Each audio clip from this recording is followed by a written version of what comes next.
Welcome to another episode of Otaku Don. I am the host with the most, aka Sleepy Melbourne in the building. Just Charles is here. What up? I'm here with the lover of Haagen Dazs. Yes, I've had 2 milkshakes already. I'm not sure if I did the right thing. You did. But we're here to talk about One Piece chapter 1170, Contradictions. And very apt name for this chapter because it contradicts everything that it contradicts everything we were supposed to think of as of this point. I don't think there's a single soul that trusted the information that Oda gave us at the start of this chapter or the start of this arc. Yeah, with Loki being the main, like, not even the main protagonist or antagonist, but the main, like, perpetrator of all these evil acts. Through this flashback, we've seen that Loki has kind of always been on the side of justice and doing what was right. Kind of like Luffy. He's just never had a crew to support him. And all the people around him just immediately prescribe, like, doubt to him. Because he's not jovial like Luffy. As he's going through and, like, he has a very kid personality. The Eustace kid? Yeah, actual kid? Eustace kid. Okay.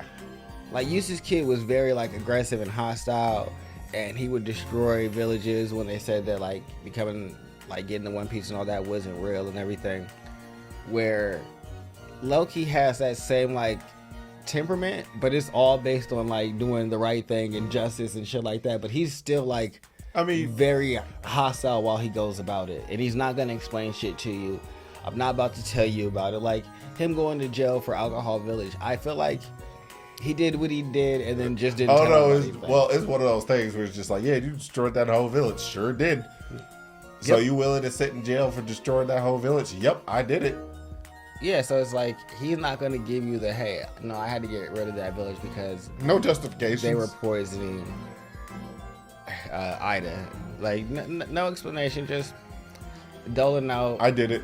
Justice. And that's the same here, where he goes, he's like, all right, well, I have to go get this devil fruit.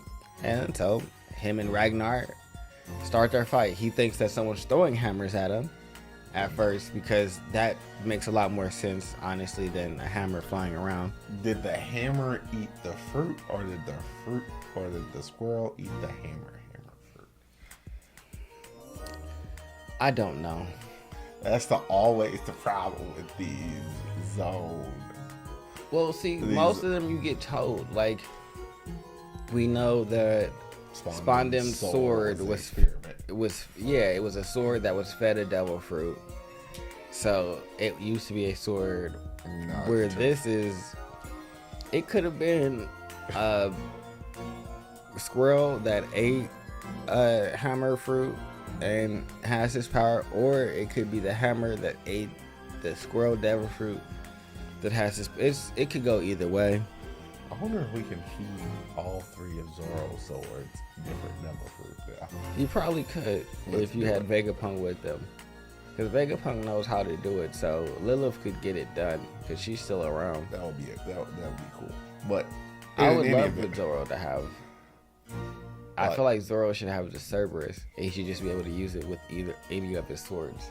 Like, my sword turned into 3 hands. Yeah.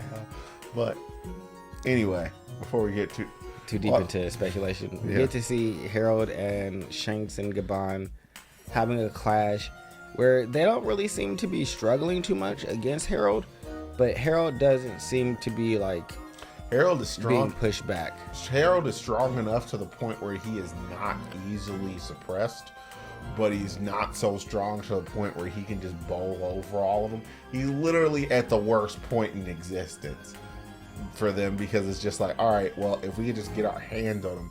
Nah, we can't do that. We're not strong enough to just, like, put him in a headlock and stop him from doing anything. But he's not so strong to the point where he's, like, overbearing. We're just kind of, like, stuck in the middle. Yeah, we're stuck in this, like, never-ending battle. And Harold is clearly stronger than all of his other giants because he kills all of them And why did they just leave? because he had the doors locked by the giants outside, so they hear this commotion, but they think that Harold's fighting a thief. Oh. So they're not letting you out. You're a thief. You got to get that word from Harold. And so turns out that Harold killed all the people in there. World's biggest misunderstanding, guys. Yeah. But Loki and the hammer squirrel are fighting still until Loki hits it with a good old head smack, which breaks his hammer, but leaves the squirrel with a pretty big knot on his head. Or on his hammer head. Yeah, on his hammer head, which leads to him giving the squirrel some snacks because Loki's really down with the animals. So as soon as they figured out that the hammer was an actual animal, like the game was over, man.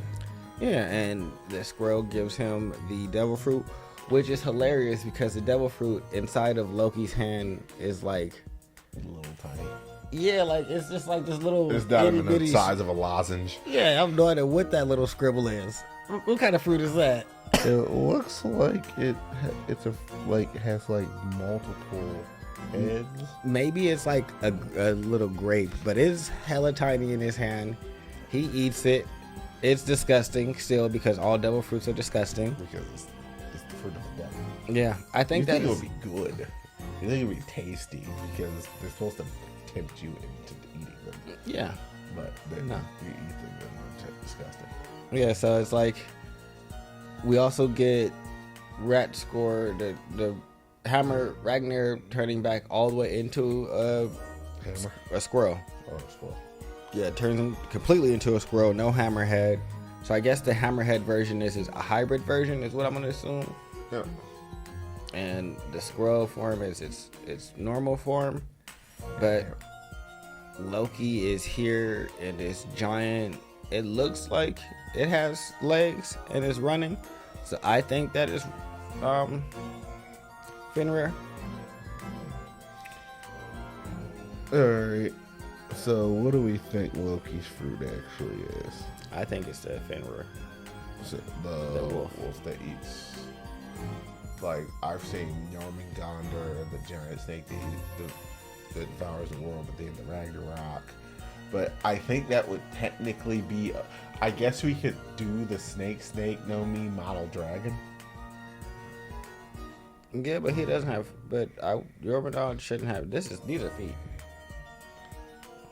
Those are clearly legs. It's running. So unless the dragon runs for some reason, I don't think that is a snake or a dragon. Well, I mean, it's not like Oda tends to stick to this very closely. That's also fair, but then that would be but his dragon, I'd be upset if this dragon was a Goofy when we have a clear example of Oda making two clear examples actually. We have the pink dragon in Momonosuke, which is pretty dope, and we have Kaido's Azure dragon. Well, So then to make Jormungandr this like goofy like dragon that gotta run on four legs. Well, would be it hilarious. depends upon the nature of the dragon. It could be more of a European type where you have a quadruped and you have. Yeah, I mean, I guess that's true. I don't want that. And and also dragons inside of Norse myths do actually have legs, and they tend to skew towards the evil side. I forget what they're called, but they're a particular type of dragon. Well, I do remember they did have that dragon that had the legs in the show that Zoro killed. So I guess it could be that type of dragon, but I just think Fenrir fits more with all of the aesthetic. I mean, you could have we're gonna pull together a secondary crew at this rate. I mean, I'm telling you, Loki just needs to join. No, we need a whole second crew. The cast-offs of other people's. We're gonna have Yamato. We're gonna have Loki. We're gonna have who will be another good one? Killer, because he's never able to do anything because kids always getting him into stuff that they have no business in. It's just Honestly, I would put Vivi if we're picking the auxiliaries, which would be Yamato, Loki, and Vivi. And then I'd want Shirahoshi Just out there swimming. to be there with them because she's a giant.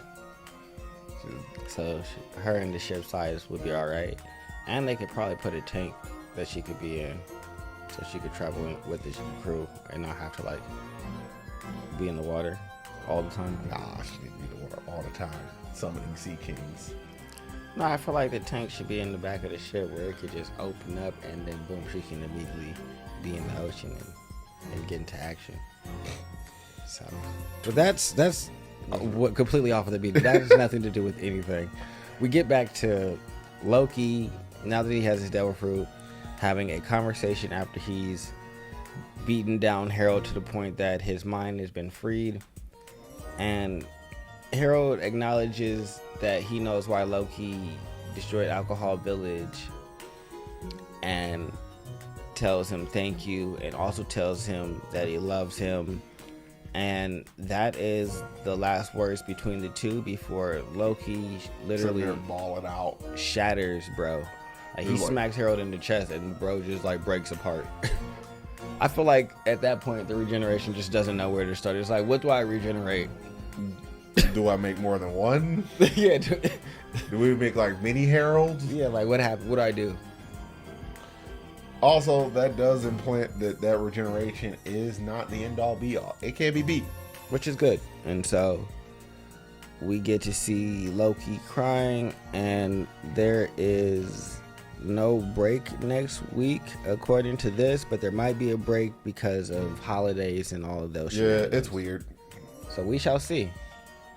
But other than that, make sure you guys like, subscribe, and comment below. Also, bye-bye to One Piece to season 1. It just ended as of today. I don't like that. We're going to season. I don't like that. Bye. Terrible. I'm fine with it.